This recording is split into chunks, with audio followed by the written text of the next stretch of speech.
1975 June 25 స్వతంత్ర భారత చరిత్రలోనే అత్యంత చీకటిమైన అధ్యయనానికి తెరలేచిన రోజు. దేశం ఎప్పటికీ మర్చిపోలేని రోజు. అధికారాన్ని కాపాడుకునేందుకు నాటి ప్రధాని ఇందిరాగాంధీ దేశవ్యాప్తంగా ఎమర్జెన్సీ విధించిన రోజు. ఎటు చూసినా దమనకాండ, రాజకీయ ప్రత్యర్థులు మొదలుకొని సామాన్యుల దాకా దేశవ్యాప్త నిర్బంధాలు. ప్రజలకు రాజ్యాంగం ప్రసాదించిన మౌలిక హక్కులు దేవుడెరుగు, జీవించే హక్కుకే దిక్కు లేని దుస్థితి. అలాంటి ఎమర్జెన్సీ చీకటి అధ్యయనానికి తెర లేచి నేటికి సరిగ్గా 50 ఏళ్ళు. ఈ సందర్భంగా అందుకు దారితీసిన పరిస్థితులు, ఎమర్జెన్సీ ఆకృత్యాలు, దాని పరిణామాలపై సాక్షి ప్రత్యేక కథనం. పత్రికా స్వేచ్ఛను ఉక్కుపాదంతో తొక్కిపెట్టిన పరిస్థితి. సర్వం సహా అధికారమంతా ఇందిర చిన్న కుమారుడు సంజయ్ గాంధీ రూపంలో ఒక రాజ్యాంగేతర శక్తి చేతుల్లో కేంద్రీకృతమైంది. అసలే దుందుడుకుతనానికి మారుపేరు. ఆపై బాధ్యత లేని అధికారం. దాని అండతో సన్నిహిత కోటరీ చెప్పినట్టల్లా ఆడుతూ ఆయన పాల్పడ్డ అరాచకాలు అన్నీ ఇన్ని కావు. అనుమానం వచ్చిన వారల్లా జైలు పాలై, చివరకు జనాభాను తగ్గించే చర్యల పేరిట కంటబడ్డ వారికల్లా బలవంతంగా కుటుంబ నియంత్రణ ఆపరేషన్ చేసి పారేయటం సంజయ్ నియంతృత్వ పోకడలకు పరాకాష్ఠగా నిలిచింది.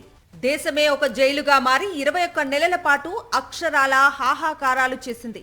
నిజానికి ఎమర్జెన్సీ నాటికి దేశమంతటా అస్థిరత రాజ్యమేలుతోంది.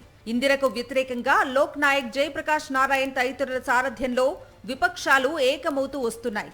ఎమర్జెన్సీకి బీజం పడింది మాత్రం ఇందిర ఎన్నికను రద్దు చేస్తూ అలహాబాద్ హైకోర్టు న్యాయమూర్తి జస్టిస్ జగమోహన్ లాల్ సిన్హా ఇచ్చిన చారిత్రాత్మక తీర్పే. 1971 లోక్సభ ఎన్నికల్లో రాయ్బరేలీ నుంచి ఇందిరపై తలపడి ఓడిన సోషలిస్ట్ పార్టీ అభ్యర్థి రాజ్ నారాయణ్ ఆమె ఎన్నికను సవాలు చేస్తూ కోర్టుకెక్కారు. బంగ్లాదేశ్ విముక్తి యుద్ధం తాలూకు ఆర్థిక భారం కారణంగా 4 ఏళ్లుగా జనంలో ఇందిర సర్కారుపై ఆగ్రహం, అసంతృప్తి ప్రజల్లో ఉంది. ఇందిర ప్రభుత్వానికి వ్యతిరేకంగా విపక్షాలన్నీ పుంజుకుంటున్న టైంలోనే ఎంపీగా ఇందిర ఎన్నికను కొట్టేస్తూ జస్టిస్ సిన్హా 1975 జూన్ 12న అనూహ్యంగా సంచలన తీర్పునిచ్చారు. అంతేకాకుండా 6 ఏళ్ల పాటు ఎన్నికల్లో పోటీ చేయకుండా అనర్హత వేటు కూడా వేశారు. దీనిపై ఇందిర సుప్రీంకోర్టుకు వెళ్లినా లాభం లేకపోయింది. సుప్రీం తీర్పు వచ్చిన మర్నాడు జూన్ 25న విపక్షాలన్నీ ఢిల్లీ రామ్లీలా మైదాన్లో భారీ స్థాయిలో నిర్వహించిన సంపూర్ణ విప్లవ ర్యాలీ సర్కారు పునాదులనే కదిలించింది. పరిస్థితులు చేయి దాటుతున్నాయని భావించిన ఇందిర అత్యంత సన్నిహితులతో సమావేశం ఏర్పాటు చేసి నిర్ణయం తీసేసుకున్నారు.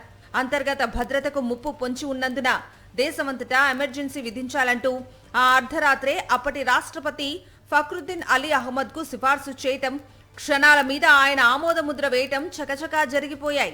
ఎమర్జెన్సీ కారణంగా వాక్ స్వాతంత్ర్యంతో పాటు ప్రజల రాజ్యాంగపరమైన హక్కులన్నీ రద్దయ్యాయి. మీడియాపై కనీవిని ఎరగని రీతిలో పూర్తి స్థాయి ఆంక్షలు కొనసాగాయి. అనుమానం వస్తే చాలు ఎంతటి వారినైనా ముందస్తు నిర్బంధంలోకి తీసుకోవటం పరిపాటిగా మారింది.